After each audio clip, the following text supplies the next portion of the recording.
It's official. DLFM 106.9. Yamamo akwaba. Afe kasebo no enchiremu enyin. Enkra abato de kasebo pono so echirimu am. Ukopie mo ewo Madina. Right Junction. Eno wanka bopre mataimum. Ejabrane endrada enumre. Etimi eto ho no ma. Bia ye ho no no na eyade a enuadan pa na edima akotena.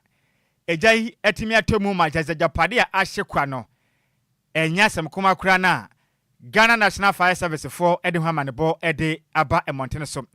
Na Ghana National Fire Service wonom official Facebook page a omade batu dwa e wandra da eye ebrada kita wonsa bosome ne da na taso dunum ana wonom echiremu sem ukopie mu e o Madina honom agya in fact edi awupam womba moden ema wonom adwumayefo mbo adwuma e wo Legon afin so agbelempe ekopie mu a wonom bo adwumadin yepa bo emegya no wonom etimi esa no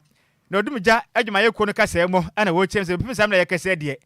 enya ade a wonom hwemu etumi adadi echa de kotepoti anam so emegyai etimi ekoto Martina right junction ho no mokram na mo kirem se odumja adwumayeko na bomode abo adwumaden aboa ejina mo na so ahwe emegya ne yamianim nukure ni wonom etimi aso no kram na nipa ohun de si yana gemre ene de yekase watwetwe nkomo kire de entia announce Mijano, Etimito, Madina. What happened is that I was actually moving from workplace to the house, and then I saw the thing happening. So quickly I had to rush into the place, trying to tell the people that they should all move out, especially the kids, the children around, they should all move out because the thing has already started. So if you are trying to take your things out, the place is like a wooden structure. So the probability that the fire can easily get to the whole place is very high. So what I could do was try to call the police service. Police service came. We were all trying to call the fire service. So the fire service came. The unfortunate thing is that when they came, they had only one hose and it's only one car that came. But looking at the situation at then, only one car wasn't something that we were expecting that it would have sustained the fire and all that. So everybody was trying all that they could. Fortunately for now, what happened is that it started from this place. I think it was electrical. It was light. It was light that created the whole thing. But I think what we experienced is that when I came with my interrogation, I realized that it was electrical sparkling. Do you get it? That's what we are hearing for now. But we are still doing investigation to see whether that was exactly what happened. But what we know is that it was electrical disconnections and all that, so it's sparkled. And that's what caused what 106.9 FM. Ani a wuti ye ayo dansini endrada ohun eja eto Martina right junction ene odemu chire mu nyinada ede asme na ba Facebook no so akofitela da mente wo ba video ne da so DLFM 106.9 eja ne enim se bia na nkatu atwa na nso endrada Madina right junction ehwo no mu chire mse nuadan aye ho ma ene gya yatoma chesenya simkuma akura sika eja ahye na manfo japade akwendra no in fact ene enyan na o sha sa fiwe mu we ne second time eja to Madina oh yeah sure se sinitwani ba konkora ne hu ne tiri hu nyina hye ye na owu ye no ono so na Madina ehwa sabia ya na Enti den e wo honom Ghana fire service for no mo koye no mo ehun ne enam so nti a no se ni se Ghana hye dia wo hu nti o mu wie a se no madum na wie no enche hwehwe me ba bonten ye hu dikudie nti enam so emegya no tumi to honom de in fact awreho pa se de bia da se de o mayi mu enipa bre sikasem ho na obeda beso na in fact bra wa bre wagya pade nyina na je so sa kopeska foforo abrabona san esi obesa brabo asibio in fact eba ni si ana eden pa nti ebesere omo se omo koe na fire ten na ba ko pere na ekuduro we kire se yese aban ne boa no odumi jadwuma yeku no omo tumi resource wonum because omo aka de ne emwa kreska yenkwa yenim Yantwa kasebo ne so na mahama yarega no na ye majority leader ewo mrahebedwemu e de adesedre krat ya adesedre de habeto asante hene ye otumfo se etutu otoso mienu anim so mbamodi ano anya ne ntem efemfa eye boku peace talk ne ho esanse bebre na ana ehwe omokra no chema ye military fo amukoye operation ewo honom na no nam so ama ni pensia ana ewu ewo boku chirema ha adwinye papa no kasa ewo news conference no koso ewo mrahye bedwam na ditudwa na ochemu se asante hene mbamodi anya ne ntem se ne ebe yo mbetimi ahwe na bibia etimi akoso ye ewo boku esanse nipa ensia na ewu ni kra chi no emu aduonu eye nipa ni mu aduonu kra de prepra ewa bra ye military fo ekoso amukoye operation ewo boku eye kosi ya etwemu where he has reached, what he has done. He's the only person who can tell publicly what he has done, where he has reached, and you can assess the performance at that level. Ours is, we are appealing to him, to expedite action. And we know it's a complicated matter, but we all have confidence in him and his ability to bring an end to the situation. And the earlier, the better for all of us. And that is why the MPs are appealing to him to expedite action. Ene ya uti ye majority leader ye Mahama Ayarega enu echi na mrahye bedwani edema eye tempani eye leader akan variba edi tudwa na ochemu se eye military for na waso omode eye chopa de betu je sanse dwumedi omudi ye ne de na emfamra kwan so. Of Sunday, 13 July 2025, ostensibly to respond to an attack by unknown gunmen on a vehicle under military escort. The military personnel in Boko went on rampage and murdered 6 people, maimed more than 20 others, and caused huge destruction to the property of citizens in Boko. Some of them looted the shops of the people and made away with huge sums of money. What was the point in the destruction of the statue of our overlord? What security threat did the statue pose, and what threat does the destruction solve? It takes an act as such to insult to the Kusal people and to reject same. In the light of the foregoing, we demand the following on the government of Ghana: that the armed force render an unqualified apology to the Zuran and the people of Kusal for the unprofessional and banditry of the military on the 13th of July 2025 in Boko. That the soldiers involved in this act of 13 July 2025 be investigated and prosecuted when found culpable. DLFM 106.9. Ene ya uti ye eye Lydia akan variable no ana ye mrahye bedwani edema timpani. Yanto akasiabwa no so ne yenyina mu wo Ghana mampani berema Adwoa Agyei Dramani Mahama edinsem atudwa echirem sen watena se abunkonta ahwehwemu pa ahunni sei yanka nkyra Ghana fo nyina se bebia du sese no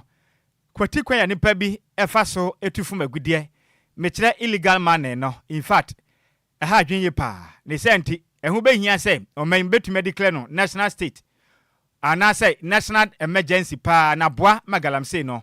yatimi akon atolase Ghana mampani echirem sem oba modern atena se no hwe mensene ene nkronkro ne mantama hodo bi a enipa bi na mkwati kwan etufum agudie galamse yi na wonam say o manga na japade ensu atwa ye ho ahia ya na kwaye ene atena ya in fact na ha adwenye pa o kiremu akopie mu ewa awaso dade so sehwanwea so ne mpotema hodo bi a ye galamse ko hurama babo nsem de made hye na fise in fact bone o madie no ha adwenye pam Ghana mampani Dramani Mahama decided to dwa endrada ebrada emre ko piem on thank you to dwumadi na obomadia ebontoa what's enough mantam nim ena wokasa na wochirem say in fact babia droi de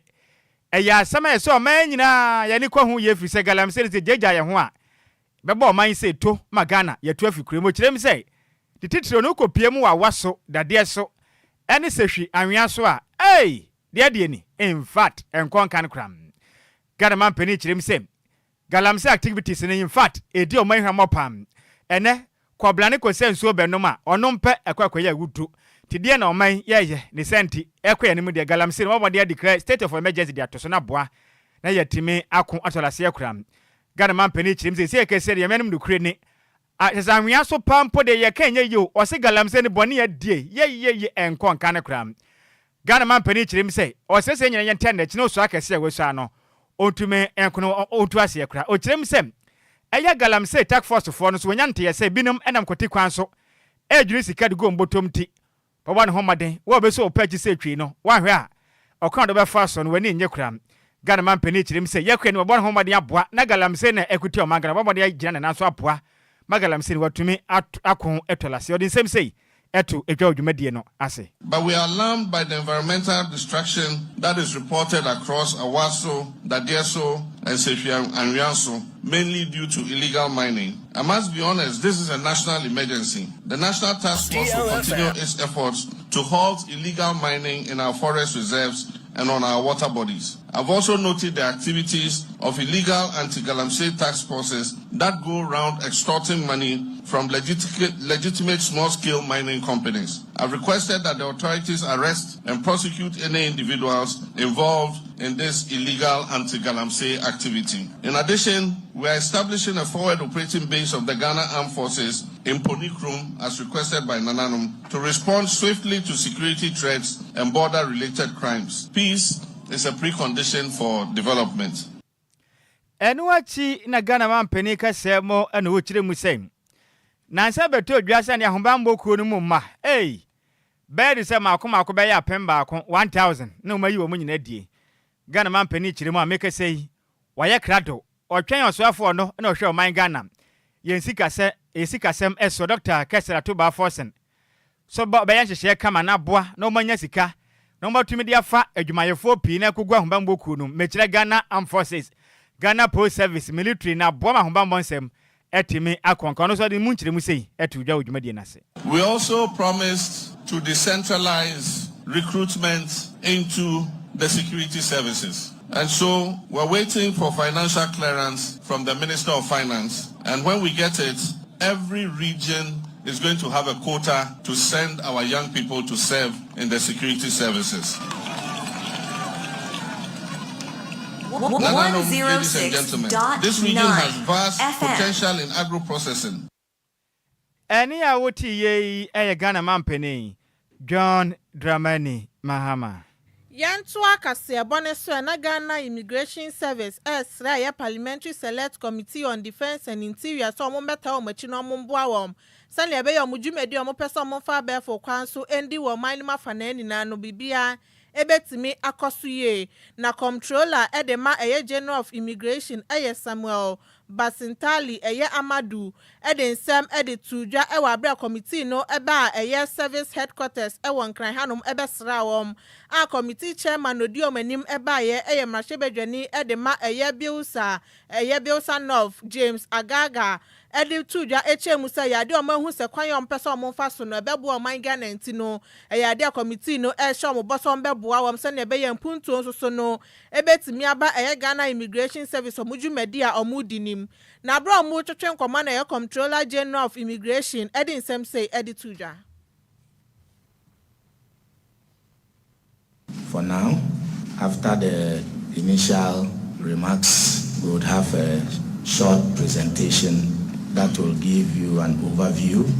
of the GIS, our current status, our key challenges, and the opportunities that are there. And together, we are sure this August committee will help us to move GIS to the next level, especially as we gear up to fully digitize all our processes and border controls. Honorable Chair, on this note, I welcome you to the GIS headquarters. Thank you very much.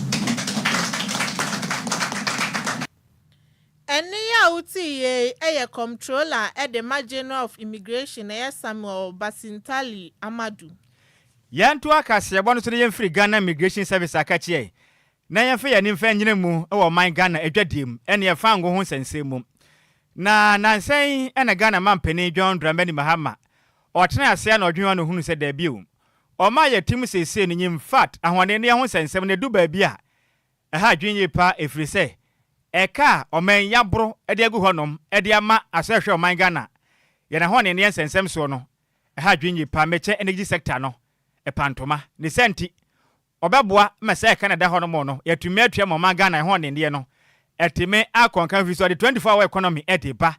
na sa ho ne nkane anyina ne nanso a enwuma na bezie na pa moman yatumi ayadwuma ne Ghana man penny enam masebe force ma meke se o ma hye mra kama se nipa ba ku bia ukoto fa nwa 1 liter ubu wie pe abane begim 1 Ghana cedis pe no de kwakoboa ma fa nwo no etimi akwakoso dumuso no ano momen yakwa nim kram na se we ba bonten pa nche na Ghana man penny be ka kire se munya abotre mo twentwen nsam mo passe be no kra mo twentwan nsam efrise meke se na Israel for any Iran for the tokwa hye ni ntini ehu ba bia Ghana ye begina se fa nwo ne bo ba kwasoro anasa enkoso ne Abroyi puma kwa munti ena kita won sabos ma dato so dunsen ye wuku adai ahya ase a woma ma hya ase akobu fa ngo wona die obi atua ne 1 Ghana cedi for your pocket dumso levi obi atua okreyim age ye ne ayen koto fa ngo ne bi nkutom na die kase bo ene ahyenkafo mo wasante mantanim ene o metifo di nkomo ewa Nwraga Johnson kumase ene ebisa mu se na de matie ni na abanya kana adwen o so de fuwa levi di abanti mo koto fa ngo na mo se nim sa ahyenkafo de mujuma dia mu de nyina mutumi nyi fangu mfamfrim ti 1 Ghana cedis ne de mukobu 1 liter bia mo betua ahyenkafo de kirem se nche bia na ban ehye o mokete se ahyentade abono monteso ena o maye o mabon wade ade o se de ayo no mateso enti aban eba ne se nene wakotwa U10 ebe ka kire wonem se wonom enkoto fangu nso a 1 liter bia no oje 1 cedi wonem kirem se yemmisa Ghana man pani se enye bia aka na ewo ho no no eya shankafo na burudugu ho no ana anase nimpa bi ene boss aka na to honom anya bia no sa kotoma mehwato ago na ban no mu die no mu kirem se o moka so mo pa na mo bo akram emna de ye kase bo ene shankafo di kono mu kirem se in fact adenti ana ban ade to oba o ma eto no beba no emma o mamba bia nkotua bie na wo be sha shankafo kete se o na mujusu fa ngododo nti o mo nkotua seska wei eva nkoso dumuso na no eba ne sa no mani ni ye kram What mu kirem say say make say 15% reduction edifa transport fares ne ho no aha papa pene omukọ adwuma ba fie omunya sika mfa hwe fie fi say omunya ka preba mfa mobra ahyenkafo ebre pa ne senti adenti na ben onwiro mo ho what mu kirem say yanka nche Ghana man pani say dumso tax no onyai kra se wonim ne wanyai de okanie ene say ma mofo ka wambehya mokete ne sika no magye de afire mo nchen se ma anya ne abrokọ mbabro mo no mahya mokete matua eye fair no na muso anya sika de akutua If the Mutuma Maden and Quanquaya Juma, na a bank quaje and Quanquatum Soka, or Mutrem Sem. Sambe and Tia said, dear, Mamba for Canada, crow, woman Bessie and the Chamahadia, mopping home.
Ai ahyenkafo mo wasante mantemu Nwraga Johnson na mu kire mu so yanka nkire Ghana man pani say dumso levi no omuntua ne entua ne kina na se kobesa ban ese wese nkite se obegye dia ene ahyenkafo emomudue titiriw ene mo passengers a mo fotorotoro no ene ye ka na eborokro mbeboro magis kana firi mu se firi sebe omuntumi nya adwuma no mfoma no nkopembo e wo mra omayi mu enya wonom ene mo entua ladbe e makaba enti omo mpene kura na no achi na de kase boti sinkra bo premanten ko piem wala pass ne ne ahyenkafo bi ni komle bi sem se la pass fo kumase fo so omuntua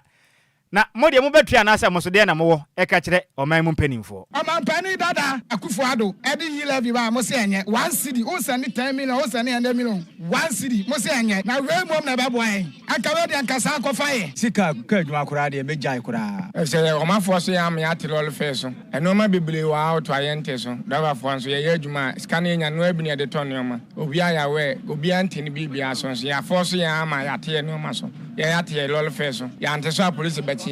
bi da me kan place enni busume ye de afoforo ye de ade foforo e betakre ye ma we na o mate so no kora wan hwe ye be chen de ya te so no because hwe ye ti su ye ti lorry fare su ye si ya charge de be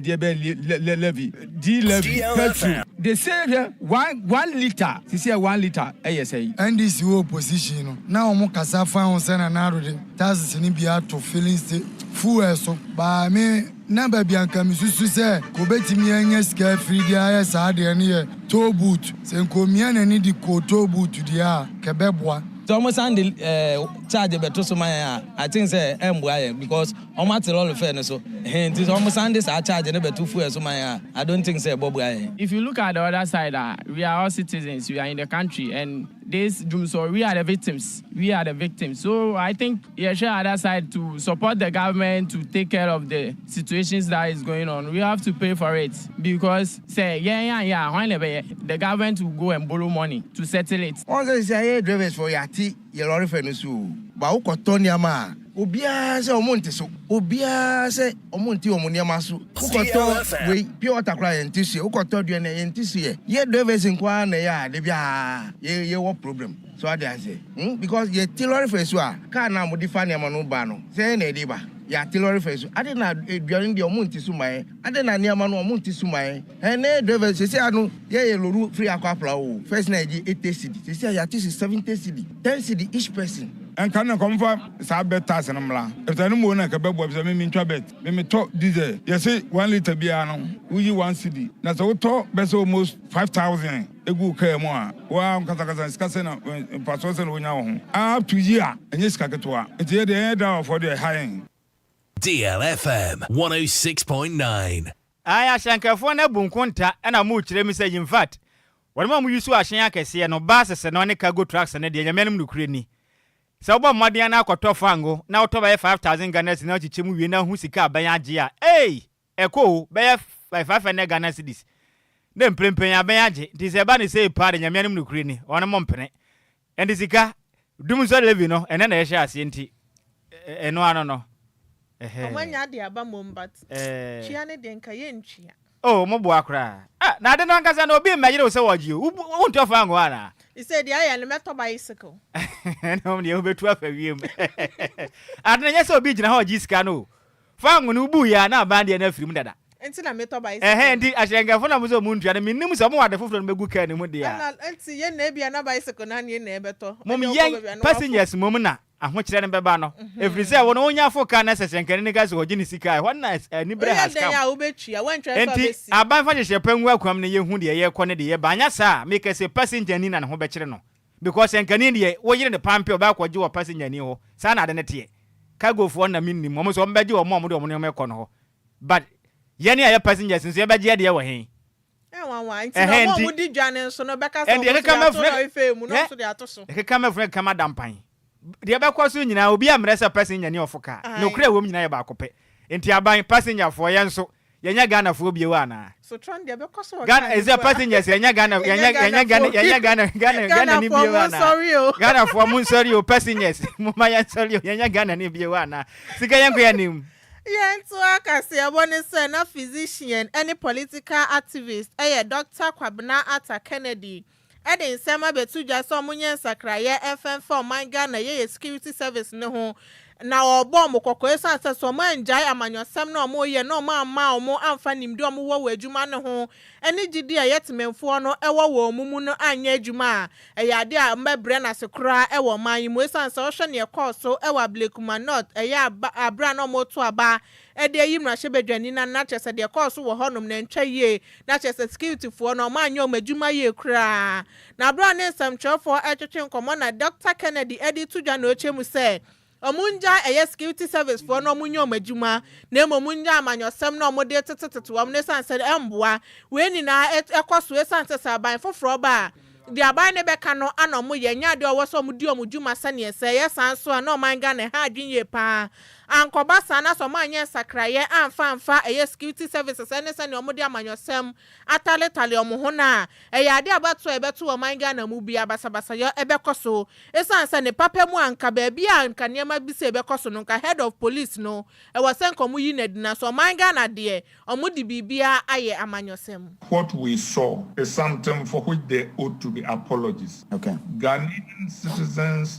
got up to go and vote. Media personnel got up to go and cover an election. And we saw assault. In actual fact, nobody ought to be telling us about investigations. There ought to be arrests. We saw a video in which somebody dived at a woman like he was a kung fu fighter. We saw policemen standing by while people were assaulted. Some of them walked away. And if the national police cannot protect people for a handful of polling stations, how are they going to protect us during national elections? And by the way, an eye for an eye will leave everybody blind. These people going back to, there was talency and this, and we also decided to protect ourselves. And there was Ayawasu. All sides have some truths. But is this how to build a nation? Was this the nation we saw at the prayer breakfast? What is the president doing about this? I saw a social media post in which the vice president talked about, we need to do a little better. No,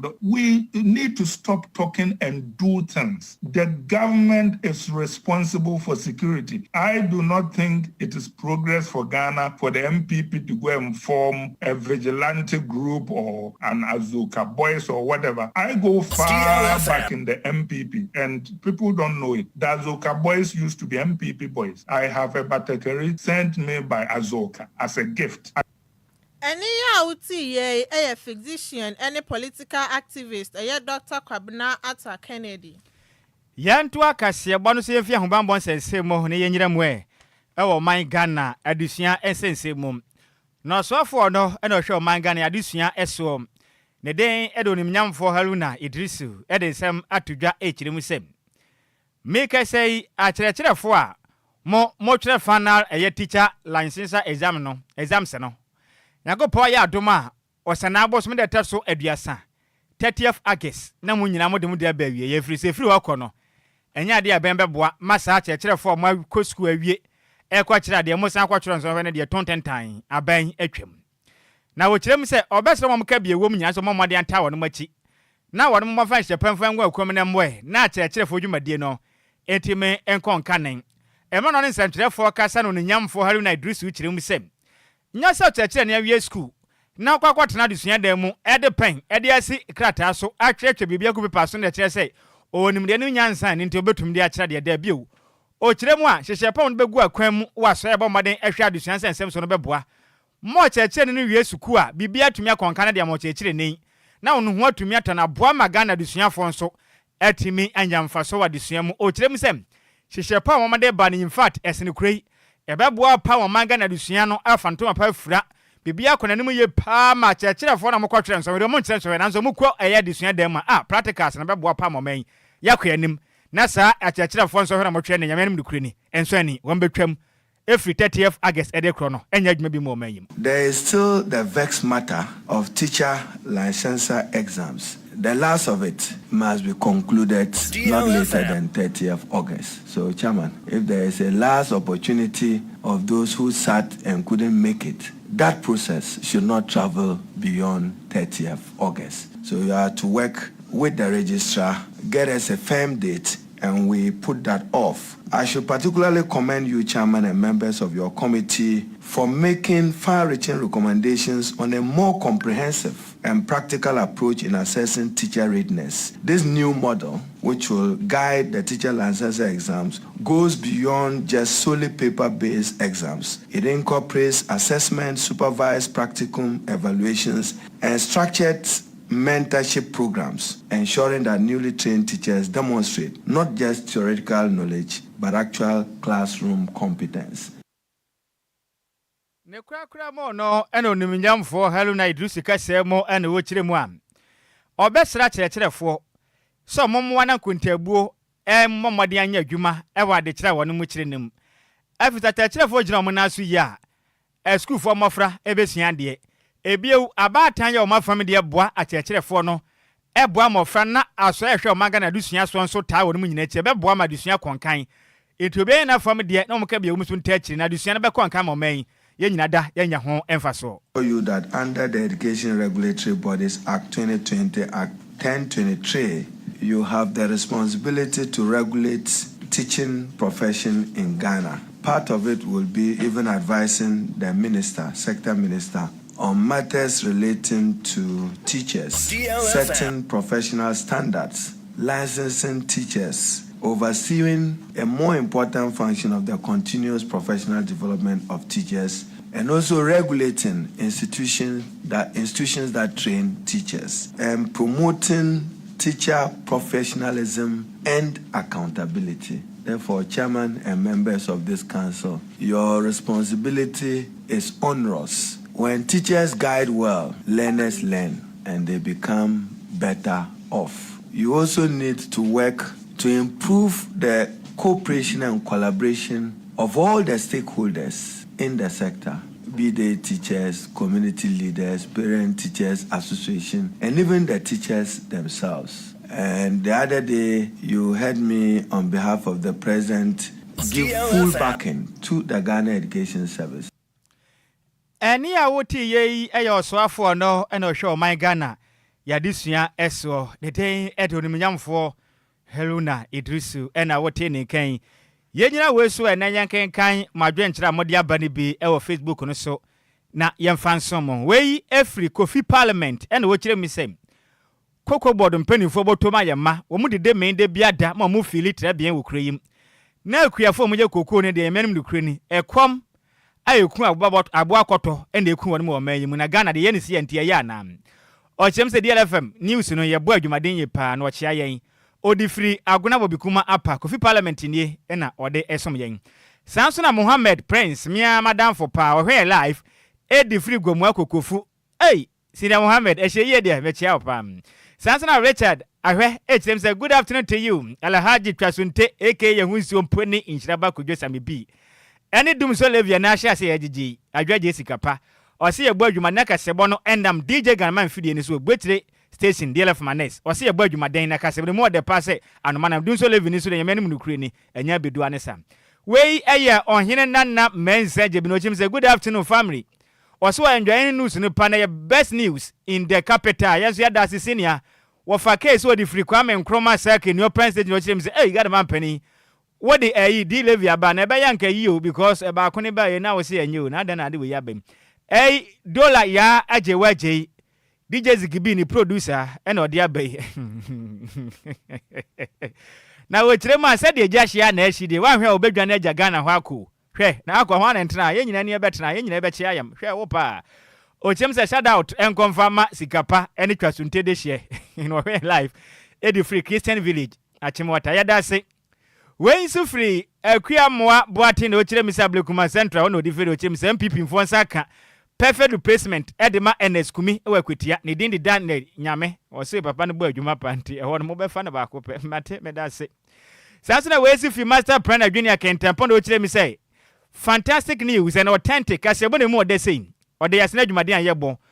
o se nche akase nkoma press na kra kunadu ono na nat teachers fan no o ye trustee hopeful edema bono ahafo ya da se pam Sikapa nsa kase bo na ye DC anesa ye DC penifo we de said aye na yentumi nkokwa wahu ebe prepare chiri kila ntua ye prepare chiri enkom enti we ya woda kese ekọ ediama ma ofase ya wuden ed Grace auntie ene wa woda ho fe yakopon hira opa no nyo kese onfa mfra demo enkwa demo na aye wa wudai ma ho fe Grace auntie yakopon nyo kese pa no nhira ne nhira ne musu papa ne yehu wa yehu say yes yakopon abasa ena SCC what happy birthday goes to you Grace auntie we every berma kweku sechi dodo abonomra ne say dache no say yemfa awuda kese we emfa mo DJ afiba nso ete akire pi na omode awuda kese we ede eba we so ekọ ede amount Angela akosua echa moda benyim we chief executive officer edema Angiden City Pap enti na ahofe wa woda enti Angela akosua echa yakopon hira pa na nyo kese of power one home diama na basa kese no ema o so free asase so nkwa srosrosra na ngosra ne kese wate ya me ma de pa bia asase we so no ebi ema onsra ban mu na won hira ma enhira no emusu so happy birthday go as you Angela Akosia Echa Mata Benyim we chief executive officer Edema Anjidan City Pap we efri ka kire akwasi yaboa oya adwuma e wo happy 98.9 no say yemfa woda kese we yemfa ema wo happy birthday when so Kwama Sophia Yaboa we my little sister Nyankopon ensha we pa no onya wo kese onyi wo mfiri adum nkwa adum sane ho ofei de mesese da chi bia no ubenya eyekunu papa na wakoma so ade ni na Nyankopon aye ade ama Sophia me do we papa happy birthday once again little sis I love you ya ba de be secret pie won One can look at me, secret. Well, secret. Maybe I try. It is secret. Maybe I shall talk to my catcher and say, or your man said, you might didn't tell any new giant and say, on no quanage, into who are a woman no a beffy, a woman no a beff into a buying up, bear my foot and a yellow air. Catch me! Catch you! I'm on my equity, a baby secret in a peer we into the end chrono. Kase bona mu semu fo ne yotomro sie ne ho ofese srechra homa tuntum se owiu Madam May Bear entry Miss Maybe no ene se mu de ma yen Champion Taylor kofitere de kopie mu e wo Facebook and afensi YouTube makase bonya ho mfoni ne videos ne bi ehwe yem DJ Zigibi eye senior technician on duty DJ Omalion se opon no wanko o me moral support ofia ya minhira no akenkanfo a yehwene tia sentemu ebesi nkonwan eyeme wofa Nhyiraba Kwadwo Sammy bi ma hoteden ene ehunso mpone mene Adwoa Agyei Sikapa ana hoteden ene Dum Salevi ye kwe hwan na eba na Adwoa Silky one hwan sexy journalist ena afei Kwame Efum dwumade ebe no mba be yi DLFM ena da ben ende kofi ena da ben no dwumade ne yadan di be na da so Taliza movement tene Taliza movement and I say movement say what's out to say edina ma wo Taliza day movement Taliza hofe Taliza bebrese okay enti na Adwoa Sikit na se radio na ye wa na wo ye den wa na otoy na so otena se a enye wo dia bi wo de won saka ya chi wo de dua wo betwa dwan ti hwe na wan fa nsan kan radio no sanamla ne manya kona na Adwoa pa fans pa akire mu hima fifi mu hima enkacha hima radio mu ya santua Michael Jackson pa no ye kwe no mba be so pa mo nyina monitor adehye Kwame, ade wakabomu ana nso a wo no mo ha ha wani sa. Ti sete de wo